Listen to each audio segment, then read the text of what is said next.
ગોવર્ધન યાગ પરિપૂર્ણ કર્યો. ગૌ એટલે ઇન્દ્રિયો, વર્ધન એટલે વધારવી. મારીને તમારી ઇન્દ્રિયોને હંમેશા ભક્તિમાં વધારવી. ઇતિહિ ગોવર્ધન. અને હું ને તમે ભક્તિ ભગવાનમાં જ્યારે લગાડશું ત્યારે ઇન્દ્ર એટલે આપણી ઇન્દ્રિયો વાસનારૂપી વરસાદ વરસાવશે અને મારીને તમારી ભક્તિમાં વિઘ્ન ઊભું કરશે.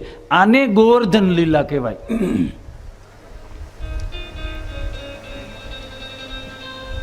પણ એ વાસના, એ ઇન્દ્રિયોનો ભોગ એને આપણે ગણશું નહીં અને મારીને તમારી ભક્તિની યાત્રા ચાલુ રાખશું તો એક દિવસે એ ઇન્દ્રિયો પણ ભક્તિ રસમાં ડૂબી જવાની અને એ સાથે મળી જવાની.